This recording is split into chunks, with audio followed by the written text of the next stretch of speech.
un'ideologia. C'è un'ideologia. E al numeratore cosa hanno messo? Un numero proporzionale alle tasse pagate. Ne consegue che le università che hanno minor gettito avranno minor contributo, a meno che non inventino la figura del docente che insegna filologia romanza come me, semiologia come Francisco, ma anche patologia clinica, anatomia patologica, fisica, chimica, tutto, per ridurre i costi e avere un risultato positivo. Noi ripetiamo le questioni centrali. Perché non si parla dei rifiuti in Sardegna? Non è vero che noi abbiamo una gestione corretta dei rifiuti. Noi stiamo cercando di riportare questi temi centrali nel dibattito politico. Poi abbiamo tentato, e concludo, di fare un'ultima cosa. Una cosa che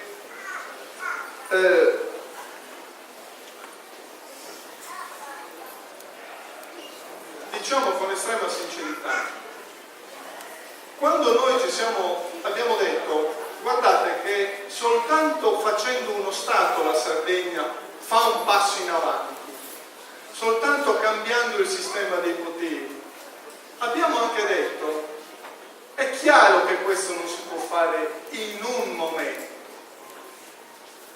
ma quando il sistema dei poteri attuali dovesse essere gestito con chi ha in testa di fare uno Stato, noi non avremmo avuto le défaillance che la Sardegna ha avuto in politica estera, diciamo questo. Cioè voi avete l'idea di quanto sia deprezzata la Sardegna nella conferenza Stato-Regioni? E bisogna anche dar merito a chi ne ha. Renato Soru nella conferenza Stato-Regioni era una presenza. Se c'è un crollo verticale che si è registrato in questa legislatura è lì. E badate che la conferenza Stato-Regioni è il luogo della guerra regolata tra gli interessi delle regioni italiane, dove si è consolidata un'alleanza tosco-emiliano-veneta-lombarda che decide tutto. E lì o si va con la testa di partecipare a un confronto internazionale o si soccombe, come pure in Europa. Noi poniamo il problema di un personale politico che sappia stare nei confronti internazionali, che non fugga. E poi poniamo un altro problema, e concludo. Poniamo il problema del rapporto tra potere e sapere. Torniamo al discorso iniziale. Se per essere candidati alla presidenza della regione basta essere dei personaggi, cioè tirar fuori una buona performance, si deve dire come si farà, con quale sapere si governerà una situazione difficilissima quale quella che noi stiamo vivendo e che avremo soprattutto nel 2014. Quando si chiede il consenso suscitando un sentimento, sull'onda di un sentimento di fiducia in qualche modo manipolato, fidati di me, ma non sai, ma dopo mi circonderò di chissà. Sappiate che dopo significa o essere subordinati a una burocrazia che evidentemente è legittimata a governare perché è l'unica che sa, oppure accade un'altra cosa, che si è subordinati, come il governo italiano attualmente lo è, ai Bocconi Boys, che non sono i Bocconi del mare, è della facoltà dell'Università Bocconi di Milano. C'è una subordinazione a una teoria economica che sta uccidendo la Sardegna e che sta uccidendo l'Italia e che ricorda molto la subordinazione dell'Argentina ai Chicago Boys. Quando l'Argentina ha rotto questa dipendenza culturale, ha ricominciato un percorso differente. È necessario che chi si candida a ruoli di responsabilità sappia deve avere una competenza e deve avere una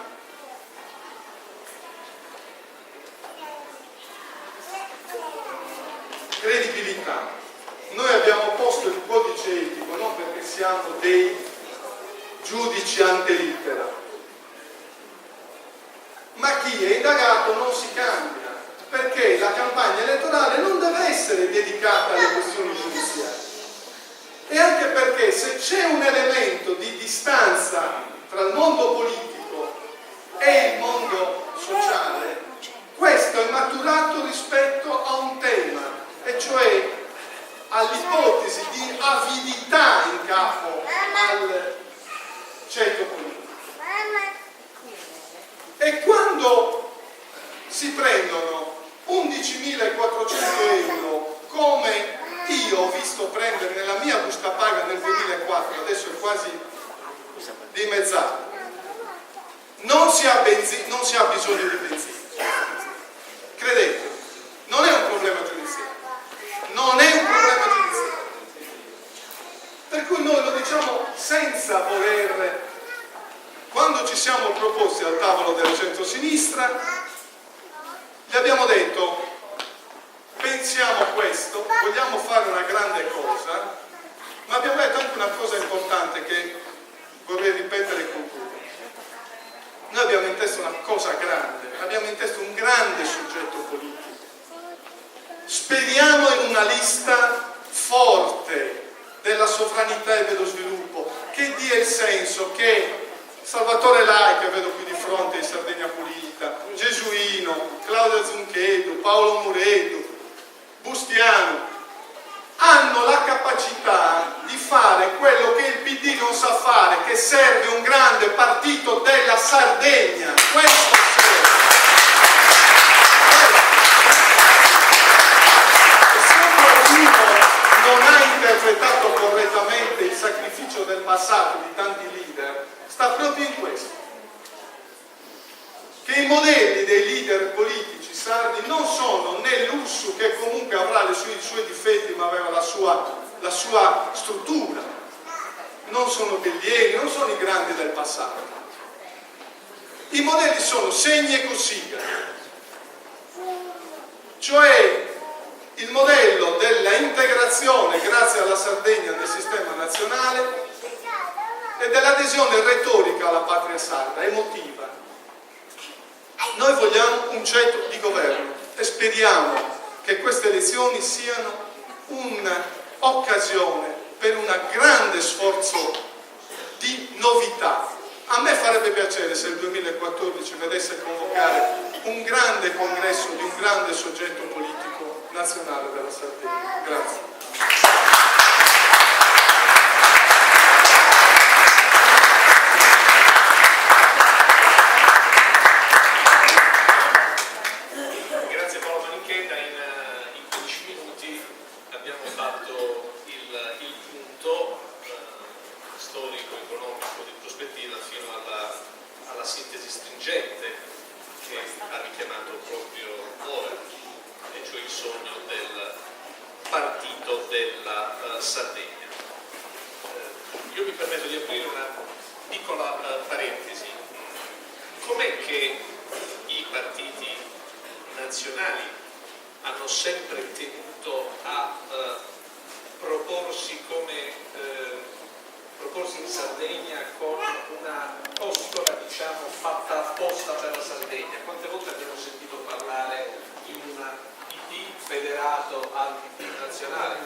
nel 1848 c'era comunque uno Stato che faceva, diciamo, la sua politica di investimento pubblico, perché poi questo è il ruolo vero e tra i principali.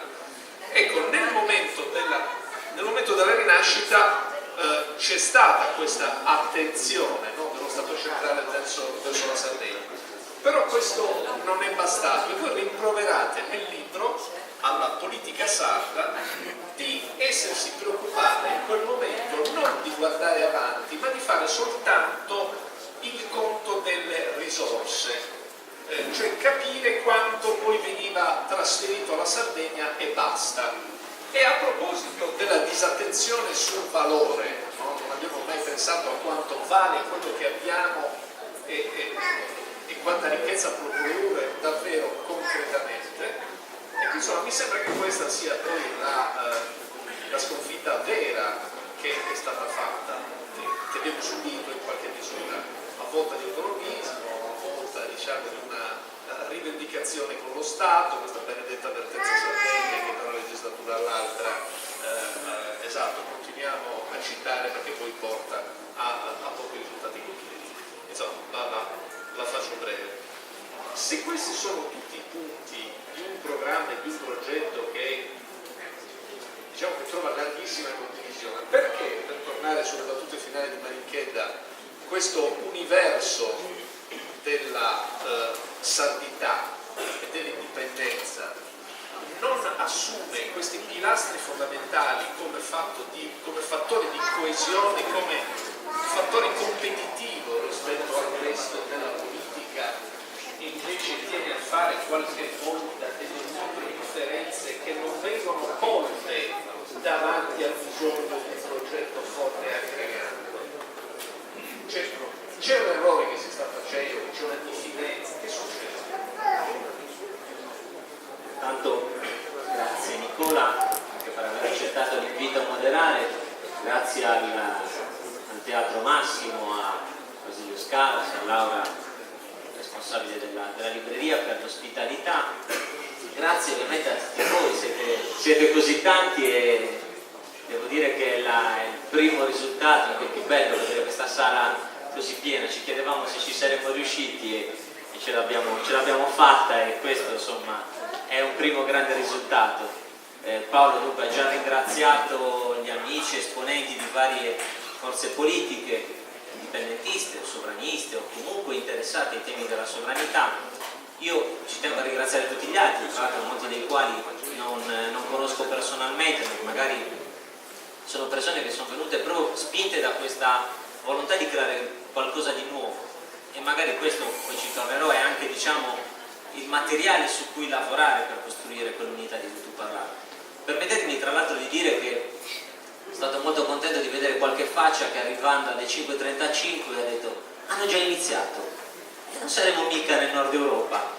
Questi sono seri, questi fanno le cose precise. In effetti stiamo cercando anche con questo libro di dare dei segnali, cioè di esporci ad una pratica diversa del fare indipendentismo, chiaramente, ma in generale di fare politica per la Sardegna. Per esempio, mettere nero su bianco qual è il nostro punto di vista, quali sono i nostri valori, quali sono i nostri ragionamenti, non tenerci di per noi, non aspettarci che gli altri li sappiano necessariamente o li condividano, non aspettarci neanche che siano giusti a priori, senza un confronto, senza quella deliberazione attorno ai grandi temi, alle grandi cose da fare, che è l'humus della democrazia. La democrazia è un credo deliberato, è un credere insieme di poter fare qualcosa e farla perché abbiamo discusso di quello che vogliamo fare assieme. E questa è stata la prima testimonianza. E il primo gesto, per così dire, forte di quel libro, o che almeno che noi abbiamo voluto intendere così, e io lo espongo a voi, poi voi valuterete se questo è, se magari anche impercettibilmente questo messaggio è passato, è che a rispetto dello stereotipo di cui molti amici lo sanno, io non ne posso più, e purtroppo nominandolo lo faccio avverare, ma soltanto per distruggerlo, del pocos, locos e malunidos, ognuno va per conto suo. Beh, chi meglio di Paolo Marinchedda da un lato, Francisco Serra dall'altro, avrebbe potuto dire: io mi scrivo il mio di manifesto. io mi faccio il mio, tu Paolo ti fai il tuo, io mi faccio il mio. Non pensate che da soli non potessimo farlo, anzi l'abbiamo già fatto. Cioè il primo vero gesto è stato quello di scrivere qualcosa a quattro mani, a due teste, a due cuori, messi assieme. Perché quando sei uscito già dalla tua individualità, quando sei già in due, sei potenzialmente tutti. È già una nazione. Quando ti metti in discussione, quando accetti che la tua parola, che è una delle cose più intime che abbiamo, sia già anche parola dell'altro, che si esponga alla revisione a dire sì, qui se questo termine lo cambiamo, mettiamo quest'altro, questo ragionamento tu come l'hai inteso? Io l'ho capito così, e se provassimo a rivederlo, oppure ma sì che con questo suggerimento è meglio, è più forte, non è più mio o tuo, è forte perché è oltre, è fra noi due, già potenzialmente di un popolo, di una nazione, di una collettività che ci si può riconoscere. Io credo che quando si fanno questi gesti, perché questo è un gesto politico, tu dicevi governare, noi volevamo dire, signori, non sono due professori che scrivono, se no guai, cioè nessuno sarebbe venuto oggi, avrebbero detto porca miseria, questi ci ammazzano, ci fanno Savon Cabrodu, non ne usciamo più. Tra l'altro avete visto, vi prego un applauso, è smizzo, non l'abbiamo fatto grosso, abbiamo fatto una cosa piccola. Paolo dice ci si addormenta, non è vero, adesso vi vuol fare il modesto. Questo ti è un eccitante, non leggetelo di notte, per carità del cielo. Questo ti fa dire perché non me ne sono accorto 2 ore fa, 3 ore fa che a cena ne avrei parlato con gli amici, sarei uscito fuori per strada al lavoro, ti fa venire voglia che sia alba per uscire fuori, oppure ti attacchi a Facebook, ma siamo sempre connessi, e inizi a parlare con gli altri di indipendenza. Voglio dire, anche c'è scritto dietro, assumere con cautela, può fare gravemente bene alla salute, cioè è il tentativo di trasmettere una passione, un sapere, un senso dell'agire, dell'impegno, che non è datato a oggi, che non è qualcosa che noi rivendichiamo come un inizio assoluto, l'abbiamo fatto noi, no, è il tentativo di rilanciare qualcosa che è già iniziato. In questo senso non abbiamo voluto affaticarci sulla dimensione storica, come tu giustamente dicevi prima, non perché riteniamo che l'idea di nazione sarda sia qualcosa che già è propria di tutti, magari così fosse, magari. Purtroppo non sta, e anzi forse per fortuna l'idea di nazione sarda non sta nel sangue di nessuno, anche se io capisco l'idea che tu volevi trasmettere dicendo c'è una genetica, c'è una genesi, nel senso che c'è qualcosa che è nella nostra storia, che è lì, che a saper guardare con onestà, con occhi sinceri e cuore aperto la nostra storia la riconosci, no? E difficilmente un sardo messo davanti alla propria storia non riconosce che è una storia diversa, che è una storia unica, che è la storia di una nazione. Quello che noi volevamo fare era cercare di dare questa come una certezza, un qualcosa che noi sentiamo intimamente, su cui e per noi ci impegniamo costantemente a riaccendere, perché uno dei grandi danni, tu dicevi, perché la classe dirigente sarda è stata così?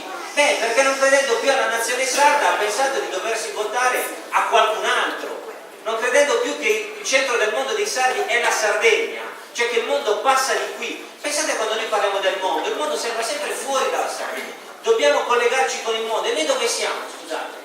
Siamo su Marte. Quando noi abbiamo smesso di pensarci come nazione, abbiamo smesso di pensarci come parte del mondo, abbiamo chiesto all'Italia di farci entrare dentro il mondo, dentro l'Europa, dentro le cose che contano, come se la vita che facciamo qui, la politica che facciamo qui, non contasse allo stesso modo. Allora, noi questa espropriazione di nazione, io lo chiamo questo espianto di nazione, perché a noi è stato espiantato il cuore a un certo punto, con l'idea di una nazione fallita, abortiva, o in generale con l'idea di una Sardegna. Io ricorderò sempre il discorso di Cossiga a Chiaramonti, quando gli diedero la cittadinanza onoraria. Sapete cosa disse? Disse, immagino l'avrete letto, lo trovate su internet, parte che rivendicò che si chiamava Francisco, che suo nonno era un grande sardista e questa, poi l'idea qual era?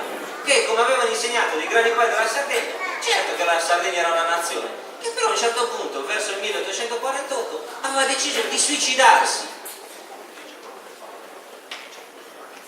sua aveva deciso di suicidarsi, cioè aveva deciso di sciogliersi come nazione per entrare dentro un'altra nazione e per diventare i migliori degli italiani. E li abbiamo visti, sapete che la Sardegna, che ha il 4% della popolazione, ha dato il 15% delle classi dirigenti dell'Italia. E cosa ce n'è venuto?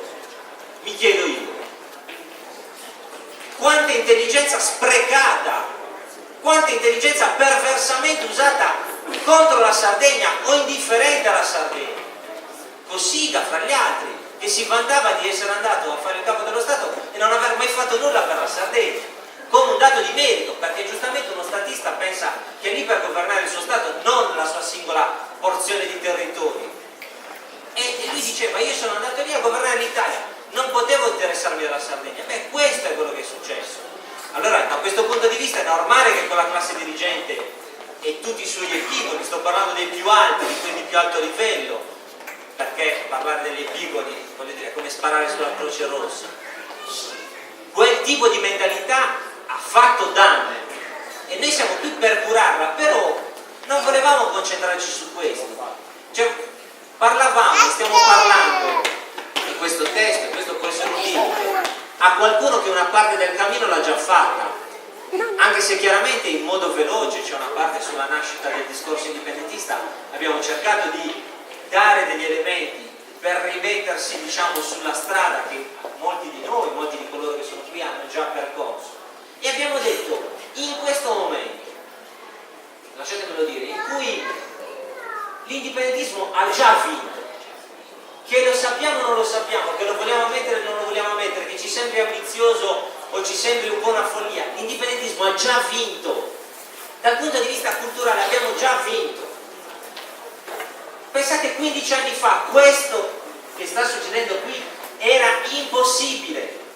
15 anni fa l'indipendentismo era associato a torto, a ragione, alla violenza, al nazionalismo, alla chiusura, alla verità, al folklore, all'incapacità di proporre progetti che fossero credibili, non per dire che cosa è giusto e cosa è sbagliato, ma come si governa uno Stato, come si crea concretamente la nazione. Perché attenzione, ci deve far venire i brividi l'idea di fare uno Stato sano, ci deve far venire i brividi di piacere, ma anche i brividi dalla paura di non essere all'altezza. Perché stiamo facendo, quando io penso che dobbiamo fare uno Stato, sto pensando a quale responsabilità ci stiamo mettendo sulle spalle come popolo e come persone che si mettono al servizio di quel popolo per dare in qualche modo in là quel processo. Non è mica una cosa da nulla, non crediate che l'indipendenza, l'indipendentismo sia una specie di masnada di amici che non avevano niente di meglio da fare, hanno pensato spariamo la grossa, tipo facciamo gli scherzi, con la politica degli scherzi di Guzzanti, quando invitava Bertinotti, facciamo uno scherzo e ci mettiamo a parlare di indipendenza. Non è uno scherzo.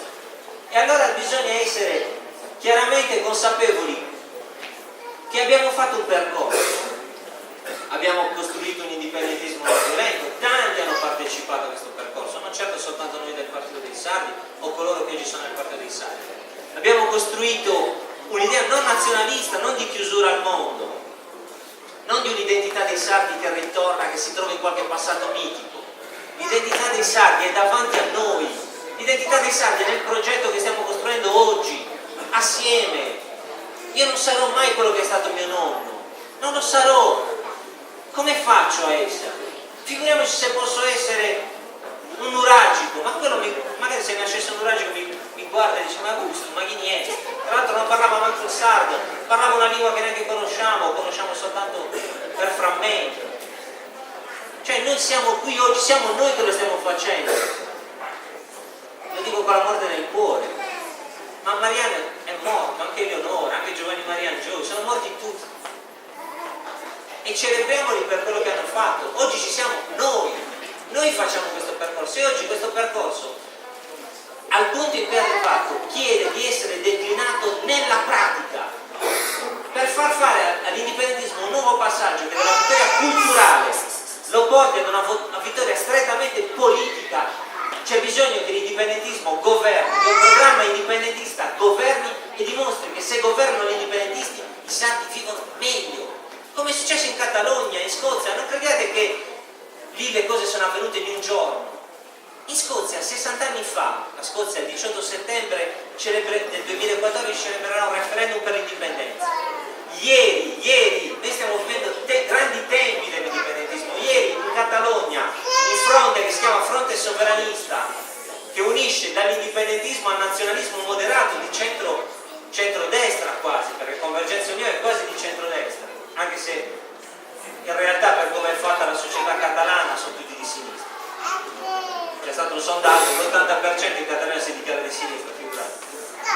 Ma un fronte molto ampio, ieri in Catalogna ha firmato un patto dopo mesi di consultazioni e le forze che rappresentano il 60% del Parlamento catalano hanno annunciato che il 9 di novembre del 2014, cioè praticamente un mese e mezzo dopo la Scozia, ci sarà un referendum anche in Catalogna. Ma non è nato dal nulla questa cosa, non è che è una cosa che loro sono meglio dei sardi.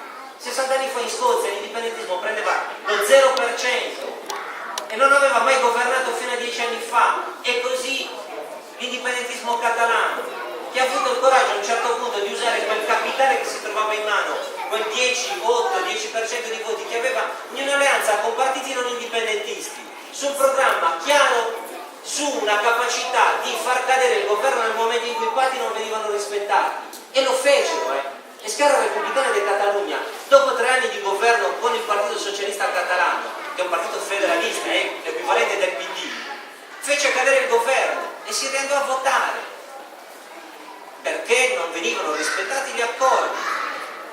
E questo porta oggi Esquerra Republicana ad essere nei sondaggi il primo partito della Catalogna, e la Catalogna è un passo. Allora, noi stiamo dicendo questo: è possibile, anche creando le condizioni per un'unità non fittizia. L'unità non è una cosa di cui ti riempi la bocca, non vai in giro a parlare di unità. L'unità o la pratico, è meglio che stai zitto, e così l'indipendentismo lo devi praticare se ci credi. Allora, se si riesce a costruire la condizione di questa unità e un blocco forte, noi stiamo parlando anche di una lista, diciamo così, unitaria di quelle forze con cui stiamo dialogando, e che sta creando anche questo effetto di magnete, questo effetto di trascinamento, anche di fede di società che indipendentiste non sono, proprio perché riconoscono che c'è un'apertura al creare qualcosa di grande. Il Partito Nazionale dei Sardi, ma ancora prima una possibilità di governo diverso. Se questa forza si unisce e riesce a determinare un'ipotesi di governo, e poi governando dimostra una diversità etica, perché anche qui noi non soltanto dobbiamo dire agli altri di essere eticamente diversi, poi lo dobbiamo dimostrare noi, e governiamo meglio e diamo risposte in questa situazione, forse faremo quel quarto passo, dopo aver abbattuto l'idea di violenza, di nazionalismo, di una certa velleitarietà. Probabilmente dimostreremo anche che si può essere maggioranza sociale, governare per il bene di questa terra e comportarsi da Stato, non perché ci si comporta da Stato quando si diventa indipendenti, ma ci si comporta da Stato prima per diventarlo. Uno non è che prima convoca la festa, poi arriva lì e dice cosa compriamo? Compriamo da bere, compriamo da mangiare? No, prima ti organizzi, poi convochi la festa. L'indipendenza è il giorno della